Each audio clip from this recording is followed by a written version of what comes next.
Film की शुरुआत 17 साल की लड़की मारिया ब्रेनन के स्कूल जाने की तैयारी से होती है। वह अपने माता पिता डैन और एमी के साथ एक शानदार घर में रहती है, लेकिन उसकी शर्मीली छवि के कारण उसका जीवन कठिन लगता है। मारिया स्कूल में अकेली रहती है और अक्सर मार्क नाम के एक लड़के द्वारा तंग की जाती है। उसकी एकमात्र दोस्त लिली एक आत्मविश्वासी फिगर स्केटर है और उसका बॉयफ्रेंड शॉन है। कभी कभी मारिया को अपनी दोस्त से जलन भी महसूस होती है। मारिया के माता पिता उसकी इस अलग स्वभाव से चिंतित रहते हैं और कई बार उसे स्कूल के आने वाले प्रॉम में जाने के लिए मनाने की कोशिश करते हैं, लेकिन असफल रहते हैं। जहां आमतौर पर पिता अपनी बेटियों के प्रति अत्यधिक सुरक्षात्मक होते हैं, मारिया का पिता केवल उसकी सुंदरता और सामाजिक स्थिति को लेकर चिंतित है। वह यह मानता है कि मारिया लड़कों या किसी सामाजिक गतिविधि में रुचि न लेने की वजह से गड़बड़ है। मारिया को अपने माता पिता की चिंताओं का एहसास है। एक दिन वह उनके कमरे में चुपके से जाती है और अपनी माँ का मेकअप लगाने की कोशिश करती है। हालांकि वह अचानक रुक जाती है जब उसे शीशे के किनारे से कुछ उभरता हुआ दिखाई देता है। ये एक अजीब सोनोग्राम इमेज होती है जिसमें जुड़वां बच्चे दिखते हैं। रात के समय मारिया बाथरूम में होती है जब अचानक शीशे में उसकी परछाई उसे घूरने लगती है, जिससे वह संतुलन खोकर गिर जाती है। वह जल्दी से उठती है और शीशे से भाप साफ करती है, परंतु उसकी दहशत तब बढ़ जाती है जब परछाई अपनी मर्जी से हिलती रहती है। ये देख मारिया डर के मारे भाग जाती है। अगले दिन मारिया अपने माता पिता को इस घटना के बारे में बताने की कोशिश करती है, लेकिन वे उसकी बातों को नजरअंदाज कर देते हैं। बाद में स्कूल में मार्क फिर से उसे तंग करता है और गिरा देता है। सभी उस पर हंसते हैं, लेकिन अचानक शॉन वहां आकर मारिया को उठाने में मदद करता है। वह मार्क को धक्का देकर उसे दूर रहने की चेतावनी भी देता है। शॉन की इस दयालुता से मारिया रोमांचित हो जाती है, क्योंकि पहले किसी ने उसके लिए ऐसा नहीं किया था। स्कूल के बाद वह नहाते हुए शॉन से हुई मुलाकात को याद करती है, लेकिन तभी उसे एक बच्चे के रोने की आवाज परेशान करने लगती है। उसके दिमाग में खुद के जन्म की तस्वीरें चमकने लगती हैं, जो उसकी शांति भंग कर देती हैं। रात में उसे नींद नहीं आती। अचानक किसी की आवाज उसे पुकारती है,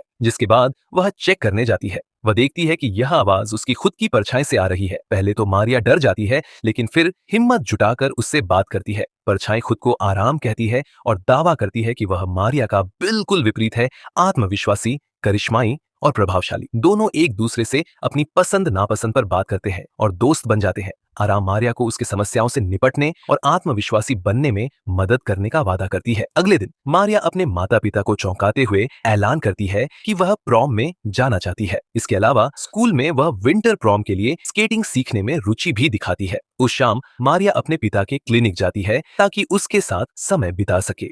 घर लौटते समय डैन एक महिला क्लाइंट के साथ करीब नजर आता है, जिससे एमी को शक होता है कि उसका किसी के साथ अफेयर है। रास्ते में डैन मारिया से कहता है कि वह अगले दिन क्लिनिक आए ताकि उसे उसके जन्मदिन का तोहफा उसे मिल सके। रात को जब मारिया यह बात अपनी परछाई आराम से शेयर करती है, तो वह कहती है कि उसका पिता एक स्वार्थी व्यक्ति है जो केवल खुद की परवाह करता है। हालांकि मारिया इस बात को नहीं मानती और अपने पिता का बचाव करती है, लेकिन अगले दिन डैन उसे एक कॉस्मेटिक प्रक्रिया का प्रस्ताव देकर चौंका देता है। वह कहता है कि वह उसकी बड़े कान और नाक को ठीक करना चाहता है। ये सुनकर मारिया अंदर से टूट जाती है और आखिरकार उसे यह एहसास होता है कि डैन उसकी खामियों से नफरत करता है। अगले दृश्य में आराम मारिया को दिलासा देती है और कहती है कि वे उसके पिता को एक सबक सिखा सकते हैं। वह यह भी बताती है कि एमी कमजोर है, जो डैन की जहरीली छवि को सहन कर रही है। जैसे जैसे बातचीत आगे बढ़ती है, मारिया अच्छा महसूस करने लगती है और दोनों हंसने लगती हैं। उनकी हंसी एमी का ध्यान खींच लेती है और वह मारिया से पूछती है कि वह किससे बात कर रही थी। जब मारिया जवाब नहीं दे पाती, तो एमी को शक होता है कि वह नशीले पदार्थों का सेवन कर रही है। बाद में एमी अपनी चिंता डैन के साथ शेयर करती है,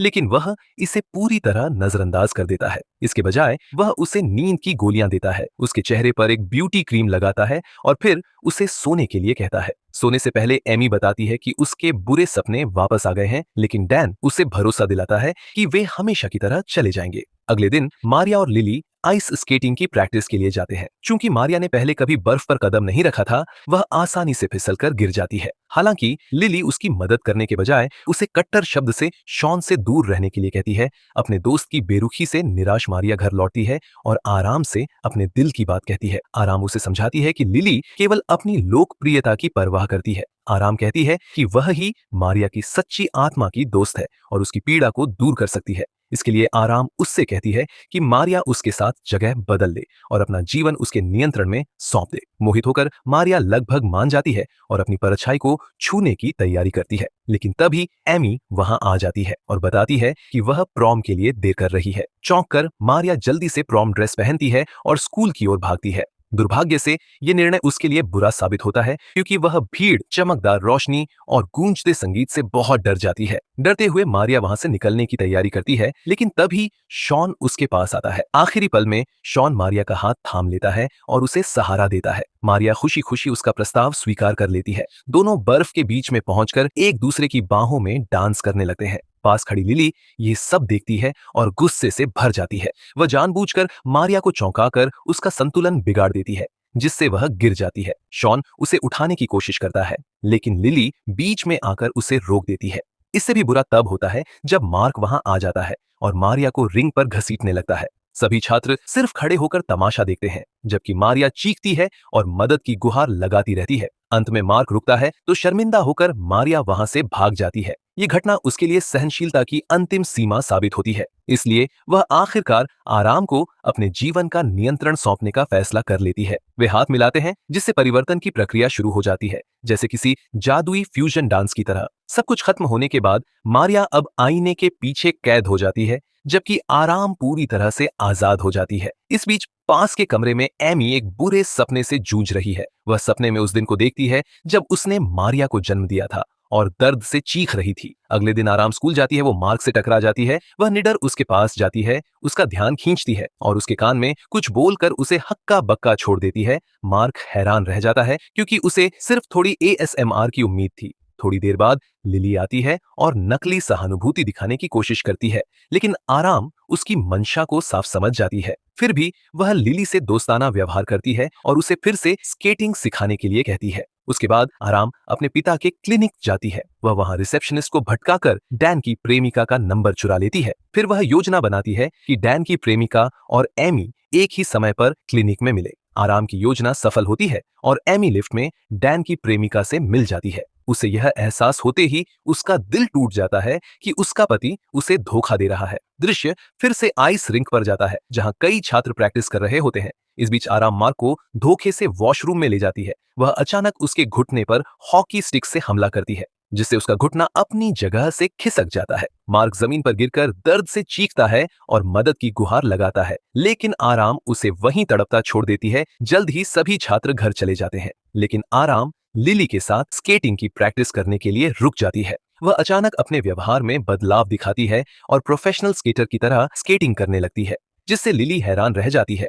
फिर आराम के चेहरे पर एक गुस्सा आ जाती है और वह लिली का पीछा करने लगती है।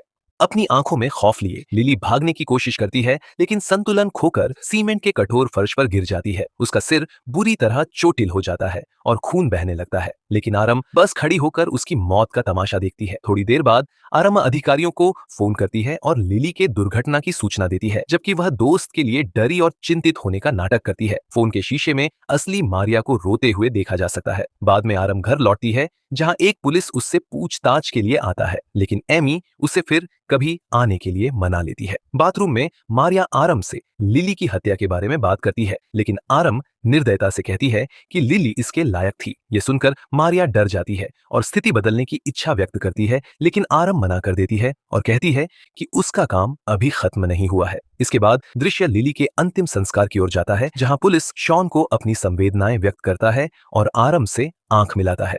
ये आरम को असहज कर देता है। आरम वहां से निकलने की कोशिश करती है, लेकिन शॉन उसे रोकता है और गले लगा लेता है। उस रात आरम घर से चुपके से बाहर निकलकर शॉन के पास जाती है। शॉन उसे अपने कमरे में ले जाता है और एक जॉइंट पेश करता है। बातचीत के दौरान आरम शॉन के सामने बैठ जाती है और उसकी आंखों में देखती है।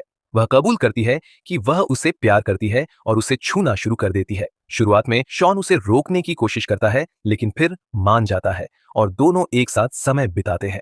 अगले दिन आरम अपने पिता डैन के साथ डिनर पर जाती है। लिली के निधन के बाद डैन उसकी भलाई को लेकर चिंतित होता है, लेकिन आरम पूरी तरह से बेफिक्र रहती है। इसी दौरान यह पता चलता है कि अपने अफेयर के उजागर होने के बाद से डैन घर जाने से बच रहा है। आरम उससे पूछती है कि क्या वह एमी के साथ सुलह करने की योजना बना रहा है। डैन उससे कहता है कि वह सब कुछ सही कर देगा, लेकिन आरम अजीब हरकत करने लगती है। डैन उसे ठीक से बैठने के लिए डांटता है आरम उसकी बात मान लेती है, लेकिन उसके प्रति उसकी नाराजगी बढ़ती रहती है। अगले कुछ दिनों में आरम स्कूल से बचती रहती है और शॉन को भी क्लास छोड़ने के लिए मना लेती है। एक दिन वे एक मोटल में चेक इन करते हैं, लेकिन तभी शॉन को उसकी मां का फोन आता है, जो बताती है कि पुलिस उनसे पूछताछ करना चाहती है। परेशान होकर शॉन घर जाने की योजना बनाता है, लेकिन आरम इनकार कर देती है। जब वह शॉन को किस करके रोकने की कोशिश करती है, तो शॉन को शक हो जाता है। वह पूछता है कि वह पुलिस से बचने की कोशिश क्यों कर रही है। इसका एहसास होते ही कि उसकी सच्चाई सामने आ गई है, आरम एक बोतल उठाकर शॉन के सिर पर मार देती है। दुर्भाग्य से शॉन कुछ ही मिनटों में दम तोड़ देता है। इसके बाद आरम बाथरूम में जाती है और देखती है कि मारिया जोर जोर से रो रही है। दोनों एक दूसरे के करीब आते हैं और एक दूसरे को समझते हैं।